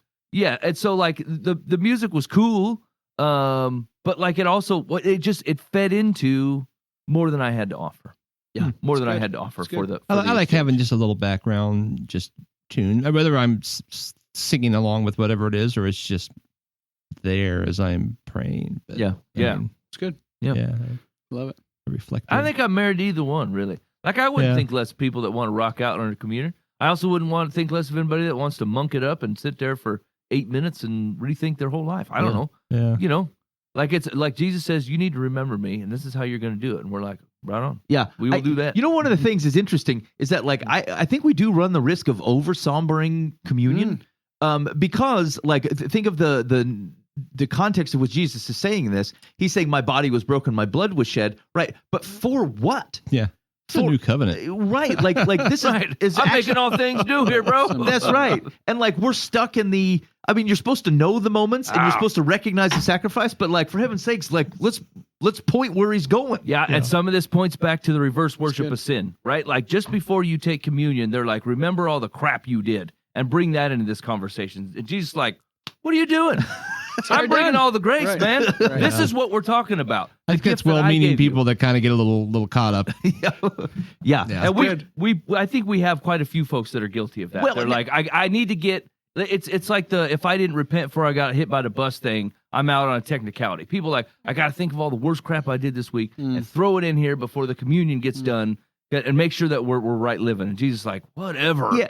And I think like there's an attempt, but what they're trying to protect is Paul, right? Paul goes like, hey man, be careful that you're not trying to do this in an unworthy manner. Yeah. But Examine yourself. like you can miss the bus on that. Well, the context there is that you're not accepting his blood as the atonement. That's right. That's what makes it unworthy. Yeah. Not that you swore 3 times and exactly. Right. Our notion of unworthy to take in is the very presence of sin that Jesus died for and that he's Right, representing in the symbol. What if you swore 4 times though, Dan? You feel it? well, if you do that, then you got to take communion twice. You need to drink both. Pass it around again. Oh man, the church that we were at had the prepackaged Oh yeah, with the wafer. I didn't know how to work it. I felt like a real idiot. It was embarrassing. And if you take it off and you got the juice, it's hard to get to the wafer. You got a problem. We threw those puppies away. Oh man, Oh, it was terrible. I felt real inept. Styrofoam. Yeah. It was embarrassing. Ben goes, "Hey, I didn't get a cracker." I'm like, "It's in the lid, Ben." Like he was about ready to go back talk to to the the man Hebrew. about his Keep telling misuse him, of yes. the scripture, but then the simple lid proposition had him befuddled. That's like the time that we were at a conference and Ben ate the mint, but it was actually a pat of butter. Okay, it was shaped like a mint that you would get at a graduation. Like, dude, what are you doing? I threw it right in. It was pretty gross. These are the worst mints ever. I tried. I could have played it off cool, but Dan totally sucked. Like, no. Hey, did you bring this guy down? he's eating all the butter. Who put him at my table? Okay, so round it out. Like, there's a lot of things that are up to preference, right? I think what we're like, worship can certainly be up to preference, right? Like, just don't get lost in the fact that like, the sheep hear the shepherd's voice, right? So like, if it's the wrong instrumentation, or you think the worship guy wears gross pants or whatever, right? Like, this is your community. What if he's causing people to stumble? If he's causing people to stumble in the pants, then you should iron sharpen iron. Although he sounds a little doughy to me. Actually, remember Matthew 5, because we've stuck there so long. Jesus does hold the luster accountable. So if he's causing you to stumble, it's you. Say you need to get behind a podium, Elvis. I can't sit here. Well, here's the thing too, though. On this is there's ebb and flow to who's the worship leader, who's the preacher. Yeah. So it's like the non-negotiable for me that at the peak it would be the scriptural like that the church is founded in a scriptural doctrinally solid place. That way they're not going to hire someone in the next preacher who is not in a doctrinally solid place, or they'll vet that, right? Yep. So I won't have to worry about that. So I'm going to be part of a community where I feel like I can be part of this family. But it's bigger than what the particular, the style of music is today, because it might be different next week, next year, or what the style of preacher is, his personality. I don't know. I think the average still is 3 years per stay, of a preacher. It's a lot of them, a lot longer. But so that's there's going to be a new preacher probably. You're going to probably outlast whoever the current preacher is. Yeah. So you got to look beyond that. Like, that's where we get these celebrity preachers. We got to go here. Whoever, and then that guy gone and the church implodes because they. And I'll podcast that guy. I just don't have to go to his church. Exactly. Right? He's got a good message. We can listen to it. So there are, you somehow have to dig in a little deeper than those things of what you hear, what you experience on a Sunday morning, and get into that actual. I don't know how to even say this. I've never looked for a church. I've been a preacher for 40 years. Dan, you're kind of an uncharted territory. I mean, no one can do this better than me. Yeah. Oh, okay. Now, one other thing I like to think about then is kind of like peripheral, like programming and like groups and other Well, I think things. for me, elder led is a big thing. Okay. So multiple, like, plurality of leadership is a big thing for me. Mhm. So it's just not one guy's like, this is where we're going. Like, well, Yeah. run that by anybody, or is that where That's we're going? part of the solid Right, base, right. Because they're going to be vetting who's doing things. Yep. And yeah, I think that's big. right. It's huge. Well, and it eliminates risks, and I think there's sometimes, especially when you're planting new churches, like it takes time to make sure you got the right guys, right? Right. But I think like where you're rejecting the possibility that there might be elders in there, I think you have a problem, right? Like where you don't want any, where it feels like I want to be able to take this thing wherever, and I don't want to be constrained. Like again, if the Spirit is talking, I feel like the Spirit's going to make sure that people got their heads on right. As long as you get the right faithful folks that are in there. And so I would agree. I think that is important. Yeah. I was going to say that the thing on some of the peripheral stuff for kids, now again, our situation is different. Our kids are there, like our kids from the house church thing, everybody's in the same room for the most part. I think the toddlers will go wander off and do other things, but for the most part, the kids are in the room. But to that effect, I would want to make sure if I were going to a church that it treated my kids as if we were actually trying to be faithful followers of Jesus, and respects their intellect, respects their ability to understand concepts, and like doesn't just send them home with drawings of things. Water it down. That's right. Like I find I've said this before, but like that's one of the key takeaways from me pastoring in a house church context is how much kids are actually able to take in, what they can take in, how thoughtful they're being, how things apply to their lives. Like they are able to do much more than often we give them credit for, and there's no reason to set a low bar.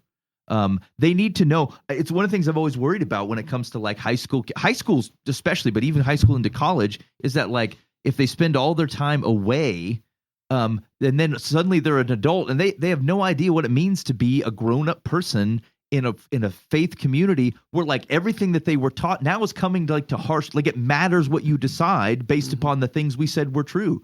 And so like without allowing that type of thing, or even just having kids always around kids their own age, like it gives them a different view of the world. And so I think that I would expect a church to be thoughtful around what are you actually introducing your kids to what is real about a faith community. Not just, hey, they're entertained or they're elsewhere, or maybe they learn something, but like they probably can do more. Yeah, it's not fair to spring responsibility on them when you raise them in the church to act like they didn't have any. You know what I'm saying? Like if you spend, we put a lot of money like against youth programming, and like the youth cost a lot of money. They need a lot of pizza, a lot of pop, they need a lot of sound, they need a lot of games. And the truth of the matter is like they don't need any of that stuff. Like they honestly don't. Like we can love them in that way because they actually do like pizza and soda pretty easily. But like the truth of the matter is like it's really unfair to like entertain them in the church until they're 17. And just as they're trying to get their mind wrapped around the fact that they need to go to college and they got to figure out how to really live, boom, you should be a constructive member of the church and take on responsibility here and start pulling your own weight, and you should be tithing and blah and all this stuff. And we're like, well, wait a minute. I just feel like there was a really cool guy trying to connect with me for like 17 years, and I got a bunch of candy, and my parents all seemed like, man, they were trying to make major changes in their life, like fasting and redistributing their money to try to be more faithful. And I'm like, I didn't give a crap about any of that because I was back in the cool youth service, right? Like, I just don't do that. Just please, I understand. Just be thoughtful about it. Be thoughtful. Just don't do that. They really deserve more than that. Yeah. Yep. It's good. All right. How we feel? I don't know, Nathaniel. These ticking the boxes. What are you thinking? Ooh. Cold shower? Cold shower, yeah. Shower rooms? Yeah, I don't have anything to add on to what's already been said. Okay, classic. Yeah, I know that was a real heavy hitter for you fellas, but You don't care. You'll just wander it anywhere. no, Hobo living. I would say that I'm in agreement, which isn't a real word, but I'm in agreement with what has been spoken By me. by I think by the group. But Ben specifically. Okay, this is the fanciful way of going. I don't know. I just go where they tell You've me. really wordsmithed. Why they gotta be on you like that? Why they gotta call you out like that? Are you calling me Doe? Here's the deal. He out masculined everybody with that cold shower business. Yeah, that's true. That was kind of boss. All right, you're listening to Live from the Path. Thanks for hanging out with us. Holy buckets. The time has gotten away. We were gonna talk about the school. I know. The school money. You want to make it fast? Okay. Yeah. Okay. So I like the question, like the ability to to not have your kids go to public school, like but you have the choice to do this already, but now there's a monetary hit to it. And actually, but my oldest daughter and I were kind of talking about it because is there something very positive about saying a parent gets to decide and have some freedom to be able to choose how their kid is educated? Yeah, because to be honest with you, like we've talked about this in the past, and even during some of the COVID stuff too. Like it's a real hard gig to run a public school. Like and think of all the various things you don't have the option to not accommodate all kinds of things, right? You have to teach everybody that comes into the door. Like if they put 30 kids in a classroom, you don't have a choice. Like you got to figure out how to give those kids the attention they deserve.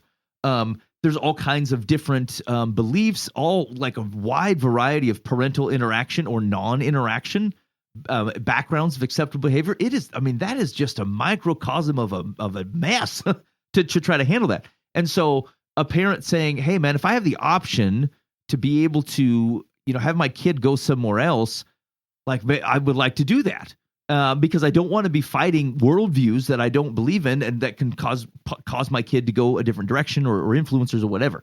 And so that's strong. I homeschool, so like I have a belief in some of this, the ability to say control some of that on your own. And so I think personally that there's a strong pull to that. I think we do need to recognize though that it isn't as simple as that. Because think of this, if it helps to connect it to like a church service, let's say you have a church building and bathrooms and janitor and clean the parking lot and all the things. It costs the same to do all that stuff, whether there's 100 people in the building or 200 people in the building, right? Base costs and of having to do that don't particularly change. And so it's not as easy as, hey, money went and shifted to this new religious school or something like that. Shouldn't they just be able to run the public school system on the money that was left because there's only that many students? It isn't really how the overhead of things works. And I think we do need to be cautious about that because here there are some distinctions. A religious school or actually any private school can say no. They cannot accept somebody if they don't want. They can have criteria that says, look, we don't have to take every student. We're just going to say no. The public school doesn't have a choice. Like whatever your learning disabilities or like cultural, it doesn't matter. It doesn't matter. The public school has got to take it in. And so, right, they have to be prepared for every situation. Private schools can kind of niche out the situation. Okay. Do you have any idea how the utility company sizes your transformer for, like, say, your business? Yes, but I'm going to see whether you know. Go ahead. So there's two types of power. One is called like resistive power, and one's called reactive power. Okay, so the transformer that you get power from your utility line, it goes into your business. Every bit of copper, motor, lighting, whatever you have in your building has reactive power, right? It has to build a magnetic energy, and then it has to collapse it, build and collapse, and build and collapse, right? Yep. The power company does not charge you for that, right? It's just because it comes and goes and comes and goes. You don't actually see it. It's just building a magnetic field of which electricity can travel in. Yeah. Okay? So they have to size the transformer not only for the load that they're going to charge you for, which is the resistive load, that's actually turns the watt meter and does the light do the lighting, but also their ability to turn on or to be able to facilitate a magnetic field in your place, right? So basically, some places, like look at a manufacturing plant or something, they have to build a big enough driveway to fit a giant bus, but they only get to charge you for the car that you parked in it. Okay, yeah. Right? Does that kind of make sense? Yes. Right? And so, like, public schooling is a little bit like this, right? Like, they have to build the place as a service to be able to handle this, even if it turns out there's only this going to be there, or they will only be able to collect money based on, which was never the case before, right? So what was always before is they built a bus-sized driveway, they collected enough money for the bus to park there. Yes. That's the way that worked. Whether you got on the bus or not was your call. Yep. But like they got enough money to do it. Now we're talking about making it the arrangement where we still have to build the driveway big enough in case you all decide to show up, but we might only be able to collect enough money For a car. for the car. Yes. Right. Yep. Yeah. So if you run, and I think there's additional considerations in there. Again, like once you're taking, like, I don't like to say government money because it's taxpayer money, right? But it's not all your money. Like, it's, again, the allocation per student is probably more than you're paying taxes. Some of you are paying $10,000 a year for property taxes. It's not very many of you. And so, like, there's a notion of kind of the pooling of those resources. And, like, once you start taking that and putting it into private institutions, one of those private institutions aren't regulated in the same way. And so there could be a risk in there. But again, they'd say that about homeschooling too, which is true. There is a risk in there. And so, but as you run it up, I would say personally, I think it is a good thing that parents have responsibility for their children's education, especially when public services run the risk of having to be very expansive on the types of things that your kids are exposed to that I'm not sure are always age appropriate. And so you don't have control over that. You don't have a choice. And frankly, they don't have a choice. If you don't have sympathy for people trying to manage, teach within public school systems, you're not thinking. But I would tell you, I think it's a good thing, but it's not as clean or as easy as you think. And you do run the risk of then leaving what is a public good, like a public school system, underfunded and unable to care for groups of students or types of students who otherwise private institutions may not take in some way or another. And so, like, there is an impact in that way that I think has to be addressed. It doesn't mean that the other thing isn't good. It means you have to be thoughtful about what's on the other side of that. And I would say, like, a lot of the competition that goes in the public schools, I'm not sure is particularly healthy. Like, the amount of money we're spending on some of the athletic programs, like, they say, oh, well, we can't keep up with that. Well, maybe we shouldn't. Like, maybe we don't have to do that anymore. Although I did think that this actually might encourage people to specifically go to a private school simply because they're trying to build up the baseball team. Like, It can cause some behavior like that is probably not student wise. But those parents are their parents all the time. This is just a reflection of that thing. So anyway, long story short, I find this is true for most political things, is that, like, I'm probably on both parts in some way or another, and says there's probably 100 ways to get it wrong, but it doesn't mean there's not a way to get it right. And it's probably a thoughtful balance that recognizes one choice does have an impact on someone, and you need to be real thoughtful about what that means for what remains public schooling. That's where I'm at. This is not my area because I'm a bit of a dummy, right? And so, like, I'll get lost in my own words here. But, like, I struggle a little bit with pulling good kids out of public school because I think they need them to be there. Right. Todd Gordon made that. I think was similarly made that point. And, like, you will not find me, like, almost everybody I know homeschools or sends their kids to a private school, and, like, you're getting no judgment from me. I totally get it. Like, I totally understand what you're trying to do, and I don't know whether it was right, wrong, or indifferent. It's just not on me to know that. But, like, I just hate to see this, and this is specifically Jesus kids. Like, I just hate to see Jesus kids being pulled out of there because they need them there. That was somebody asked my wife, like, "Oh, are you going to send your kids to private school because our kids are in public school?" And my wife's like, "No, still going to go to public school." Like, now, will that change? Who knows? We're not like diehards. We used to be a homeschooler, and then we were going to public school, so we're like all over the gamut. But I do think it's interesting to see what the ramifications of things like this will be. Yeah. And, like, you got to kind of go to states that have already done this, and, like, what is their school system out like now? Like, what is the backlash? Like, there is something that'll change, and we might not know for a while, but right now, okay, we're going to go to public school. But I think there's a lot of people who are thinking, okay, I'm going to change the course of this because of this. We'll see what happens, right? And I think even the estimates that I saw, it's not like a 50% exodus. Like, most people, and I'll tell you this, even this as a family who chose to homeschool, like, there are parts of we have a 16-year-old, and, like, there's communal events that my kid is not involved in that most people would look like, at least kind of fondly, but, like, the benefit is like it was shared. It was shared, right? So like, hey, we did a prom with you and your younger sister in the living room. It's not the same thing as you had 300 people from your graduating class share a night that everyone could remember and talk about the time the guy spilled the punch and Ted got drunk in the parking lot and somebody set fire to the trash can, right? Like communal events like that are something. And so like even then I think, well, I wish there were things like that. And I think there is a draw to that. And I think there should be. I think there is something about that kind of thing, a communal experience. And so like, it's just never super black and white to me. I think there's like, you're always trying to make an imperfect decision with a lot of variables and going, I hope this seems like the best I got right now. And like, what are you going to do? And would you like, and if you look at like, of all the things that I think our government probably screws up and even our school systems, right? Like if you could just think about it in an odd space for a minute and go, think that they have good intent.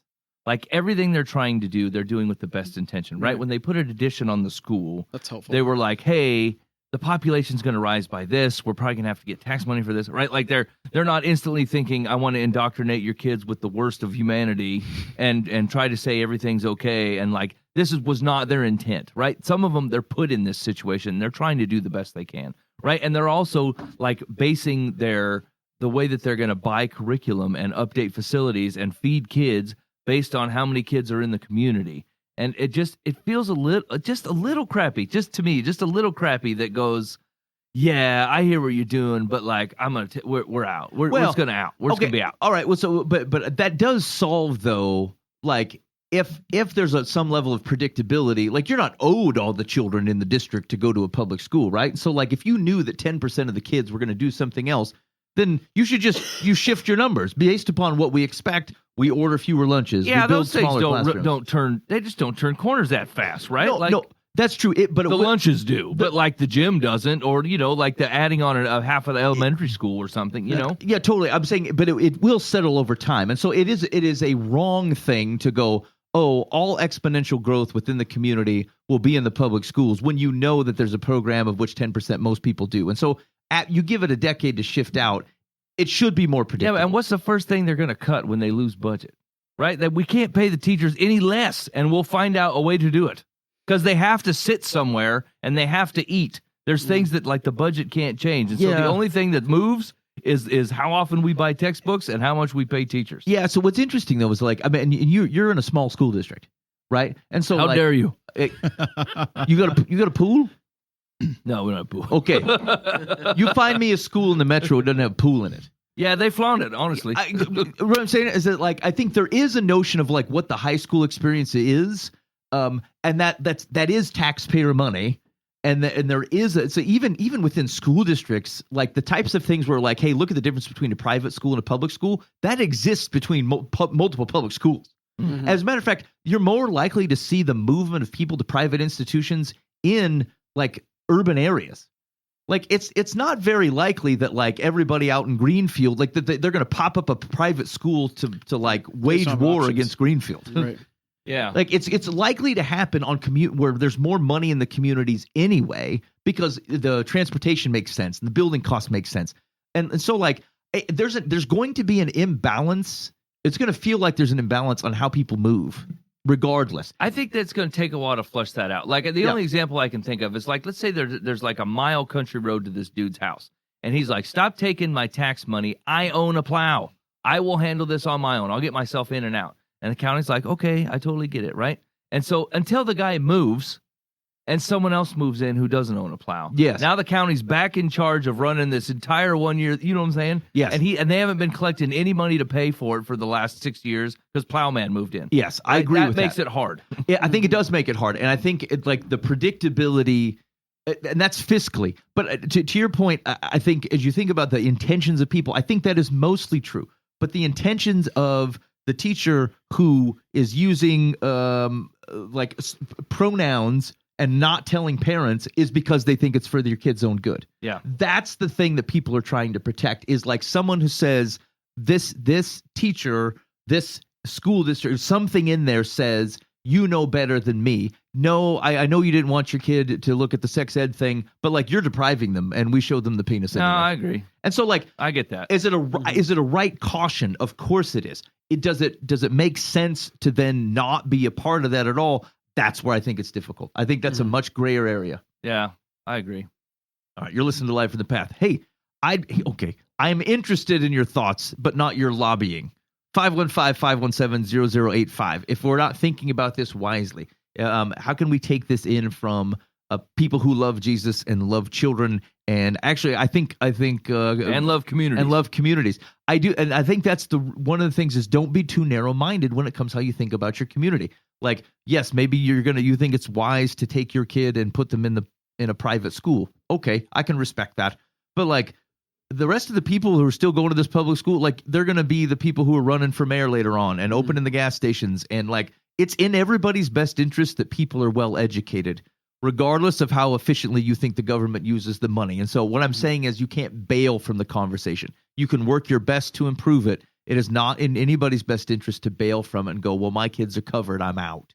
Right. And so my encouragement is involvement. That's where I'm at. I'm at like data collecting mode. Yep. And I love asking people this because they seem to have a great, powerful, passionate perspective. And I want to hear them. Like, tell me why this is bad, or tell me why this is amazing. Like, that's where I'm at. Data collection mode. Yep. Yeah. I don't know where I think that's can fall. fair. Yeah. And Ben's right. Like, it's just like everything else. It's always gray. Like, there's always gray in there. You can't just throw your foot down and go, here's the dang deal. So I totally get it. like going at it from the perspective of they're trying to do the best for these kids. Like, nobody's like, yeah, we're going to screw these kids. Right. Like, that's what we're going to do. Their best is wrong. Right. It's well-intentioned but incorrect. But still, they're trying.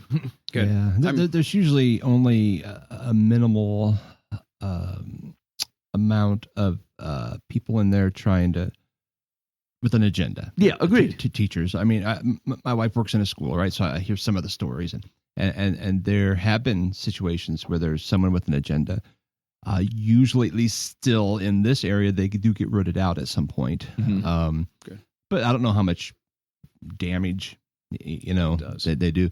Yep. We have always, like, our kids were raised in the public school on purpose because I always figured one of these days they'll be adults in the public world. They should know how to withstand Start the it public. out right now. Yep. Right? Yeah. Let's process it together. Yeah. Now I have a grandson who, is 2, and I'm like, boy, I don't know. I don't know what I would do. Now I'm like softy grandpa, I'm like, oh, I don't know, keep him out of there, but it's tough. There is no black and white answer. There's no cookie cutter. This is how to do it. It's you got to use discernment and wisdom and pray. And I prayed a ton for my kids every single day. We did debriefings every single day from school, and that's a lot of work and a lot of effort, but it was worth every moment. Because I didn't want anybody teaching them stuff that was contrary to a godly worldview. And I would correct that immediately. Yep. Yeah. Okay. All right. You got time for one question? Yeah, let's do it. Here we go. They're live from the path. What's the best way to decline handshakes? In social settings, I often find myself ready to dine, hands washed and sanitized, only for someone to thrust their hand toward me expecting a handshake. The last thing I want before handling my food is to shake anyone's hand. In one instance, a man who was hosting the gathering with his wife returned belatedly from a bike ride as we were approaching the dinner table and offered me his sweaty hand. Refusing elicited a dirty look from my partner and an expression of bewilderment on the face of the bicyclist. Please advise. The audacity. Yeah. Shake my hand. You should probably stay at home all the time, friend. You're hard to get along with. I can say what people do to me because no one wants to shake my hand. What? No. I just want to make sure I'm understanding this story here. How do you politely not shake the person's hands if they're reaching it out to you? Well, kind of, but like he was at an event where the host and his wife were on a bike ride.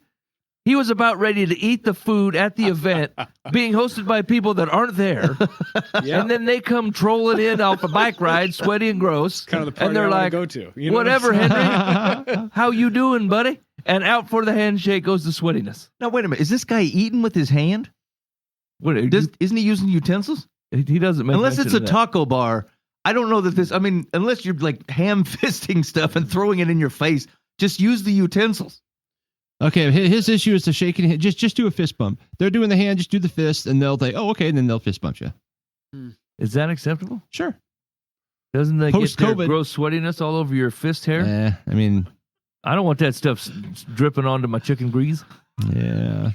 It'll get all mixed together. Or do your elbow and look really weird. Dan says, Oh, don't do the elbow. Don't. I've had that. People did. They'd be like, "Are you serious?" They're like, "Okay." So I licked him on the cheek. this public school, Dan. Okay, so Dan says, just like go judo with it. Off of the fist pump. Yeah, switch to a fist bump. I'd say shake the hand, wash your hands. That's where I'm at. I mean, that's what you should Come on, do. man, act like a regular. But he member wants to of politely society. decline. He's asking how do you decline. What Yeah. would Jesus do? Not politely decline. He wouldn't politely decline. No, He'd I shake think your hand. You'd call him a viper. he'd psych. He'd do the psych. Oh, he'd be like, oh! Oh, long flowing locks. Pictures. Who's the king of kings? All right. By the way, you sitting in the back of the room, so I call you up here. Okay. All right. So option 1, fist bump. Option 2, you shake hands and then. Go wash. Now, does that feel awkward though? Hey, thanks, Tom. And then he sees you leave and come back. I mean, once again, put a couple thoughts together. Hey, man, I got to run to the bathroom real quick. You don't have to say whether it's a onesie twosie. He doesn't know. He just came to the party. He might know that. What does he know? He was out on a bike ride when people were eating in his place. Right. I'd stop eating with this guy. You You could faux sneeze into your hand. Like shake his hand and then go, and then say, "Oh, I got to go wash my hands." I mean, why don't you be honest with it, right? Like it depends on how well you know the guy. If some sweaty dude come up to me try to shake hands while I'm trying to eat dinner, he's like, "Hey man, how's it going?" He's like, "I'm trying to eat dinner. Go wash yourself up. We can shake hands after I'm done." I think these are all short-term solutions here. Okay. Mike, come in for a handshake. Okay, do it. You give a little smooch on the hand. Okay. and Wow. you become the smooch on the hand guy. Nobody wants a handshake from you. I mean, there's something Problem to that. solved for life. Nathaniel's not wrong. You go the Gaston route. The Pope, kiss the ring Pope. I can't believe I fell for this. I didn't see that coming. Hey, a man who takes like crazy cold showers has ideas. Here's the thing. He's not wrong. I'll never do that again. I will never shake Nathaniel's hand again as long as I live. Okay, I think I've said this before, but I'm going to reiterate it for the purposes of this illustration. Even if the guy didn't come from a bike ride, that man has feces on his hand. Okay. People's hands are Keep disgusting. going. Keep going. You hear me? Everybody's hands are gross. Got it. Right. Even people who think their hands are gross, their hands are gross. Okay? And so what I'm telling you, just like you look at your kids and you go, hey, I didn't have to tell them to stop eating junk today. That's because they ate it when you weren't looking. Everybody's licked a poop. Everybody has done all kinds of eating stuff off the floor, touching all kinds of garbage. Like the amount of, even post-COVID, the amount of, our attempts at sanitation are feeble at best. Okay? Because everybody's hands are filthy. And so the sweat is just obvious. And frankly, it's got a lot of salt. It's probably cleaner than a guy who came up to you unsweaty. And so I get that it feels gross to you, but in the grand scheme of things, it's not any worse. And so either suck it up, or go wash your hands, Or Gaston him. or give him the kiss. Or I mean, if you're a fist bumper, then you can keep with it. I think any of these are viable options. But I'm just telling you, like the ground you're trying to hold, it's a fraud. That guy's got poop on his finger. That's what I'm telling you. Gaston's the winner for me. Yeah. Never go shake his hand again. That's a Nathaniel. lifelong solution. Nathaniel, 48 points for Nathaniel. Here's what you do. Everyone, Dan said, I licked the guy, and everyone's like, oh, Dan, that's crazy. And here comes Nathaniel. Nathaniel, kiss in hand. Works. Okay, Ready Secular says, if this is of any comfort, you are far from the only person who dislikes shaking hands. That means you're not the only unpopular doofus around. No one wants to deal with you. Over the years, I have received letters from many others who share your concern. Some are afraid of the COVIDs. Others simply dislike physical contact. In some cultures, handshaking is never done. Okay. Some individuals, I mean, A kiss on the cheeks. Yeah, Like, what do you do? Unless here? you're from that culture, Right. it doesn't Yeah, apply. Yeah, you move to Mozambique, you won't have this problem. Yeah, exactly.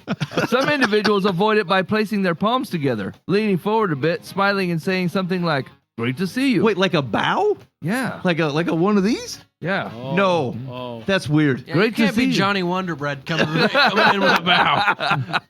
Agreed. Continues.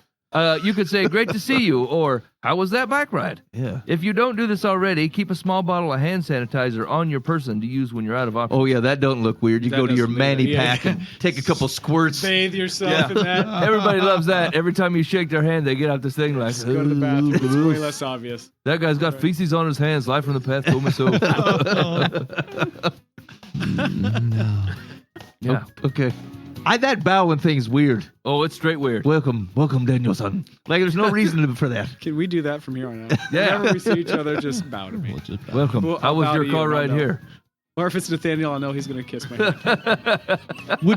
Would you kiss the guy? If a guy came at you with palmed hands, would you try to give it a smooch? Oh, I don't think so. no, I'd give him the Texas Whopper. I'd come around on both sides.